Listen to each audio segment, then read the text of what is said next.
a lot of the other issues that come up in this whole issue of housing. For example, if you look at here in Montreal or here in Quebec at the moment, we have a bill on the table at the provincial level called Bill 31.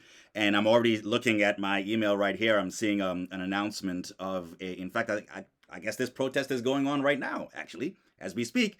It's actually a caravan of housing committees and tenants who are traveling to the office of the Quebec government's ministers to place pressure on them to withdraw Bill 31, which, according to these protesters, from their perspective, aims to take away tenants' rights to lease transfer, one of the few existing means for tenants to keep rents affordable and to circumvent housing discrimination. Should the bill pass, it would also normalize evictions in a context where rents and evictions are already skyrocketing. Tenants and housing committees will be demanding that the CAQ, our Quebec government at the time, backtrack on Bill 31 and are instead proposing a rent freeze, measures to stop evictions, and a massive reinvestment in social housing. So that's just to give Hmm. an overview of the kinds of issues connected to housing that I'm curious to get your take on. I mean, when it comes to things like rents, leases, how difficult or easy it is to make evictions, I don't know how concisely you can give us your take on that, but how much of a role, because a lot of the, case in point, a lot of the controversy that I'm seeing at the local level, at least here in Montreal, seems to have to do with those issues particularly lately. So what role does that play in the overall picture concerning the cost of housing? Yeah, so that's a great question, Nikhil. I think what you can I could probably summarize what you're talking about as rent control and different variations of rent control restrictions. So I'm not familiar with this bill, but it sounds like currently in Quebec, and correct me if I'm wrong, but it sounds like currently, if I had a rent controlled lease at $1,500, I could transfer that to someone instead of moving out and letting my landlord rent it for $2,500 to someone else. Is that roughly the right idea? As far as I know, I still have to look into it in more detail myself, Okay. but Okay. if I'm not mistaken, that's more or less it. Yeah. Okay. So that's the idea of vacancy control. So rent control, vacancy control. You know, there's almost universal agreement among economists that rent control is a net negative for renters and for getting housing built. And the reason for that is it becomes unprofitable to build rental housing, so nobody does it. And rent control is no good if there's no rental buildings. And so um, we've seen this across the board, whether it's from socialist economists to very conservative economists. There's kind of universal agreement on that. But if you get out of um, the ideological and big picture um, look at rent control and think about the individual level, a lack of rent control can have devastating effects on people and lead to some very bad consequences as well. So I have a personal example here. I currently pay about $1,600 a month for an apartment, and the same apartment would probably rent for $2,300 today.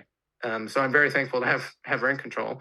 And I had a dispute with my landlord not that long ago over my dog barking too much. Um, and so, if without rent control and vacancy control, my landlord very easily could have said, "We're evicting you because your dog is barking too much, and we're going to go rent this for $700 more to somebody else." And good luck to you. See you later, right? And so that's the challenge is when you have a lot of bad actors as landlords, and so on the balance, I think I support some version of rent control. I think vacancy control that you're describing is maybe a step too far. The idea that you have to rent an apartment to a new person for whatever you were renting it to the last person, because it doesn't allow anyone to ever play catch up. And I just think the challenge is that why would anyone ever build a rental apartment if they know 10 years from now it's not going to be profitable anymore? You're just going to get condos built everywhere. You'll never get rentals built. And so that creates other challenges. But it's an interesting debate for sure. And I think traditionally a lot of housing advocacy is focused on that issue around rent control and in tenant rights. And increasingly, the debate has shifted to more, how do we get more housing? Period, because we just have such a shortage. But I think it would be a lot easier to have rent control and vacancy control and have effective policies around that if we had built housing in great abundance instead of having it in great scarcity like we do now. So there's definitely a balance to be found there. My favorite example of the issues that rent control can cause was a news story I read about 2 years ago, I think. The last apartment in Manhattan without running water. The tenant had finally died, and if I remember the story correctly, she had moved in with two friends in the 1940s or something like that, and they had been paying something like $3 each a month, and she was now paying the full $9. The two friends had long since moved out, but she was terrified because, of course, if you improve an apartment, you can readjust the rent.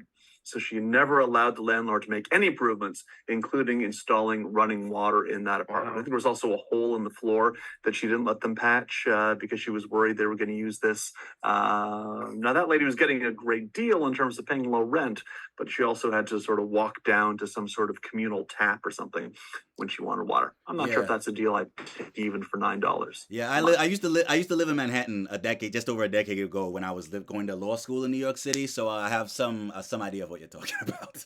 Yeah. Yeah, great. Wonderful. Thanks, Akil. Thanks, Dean.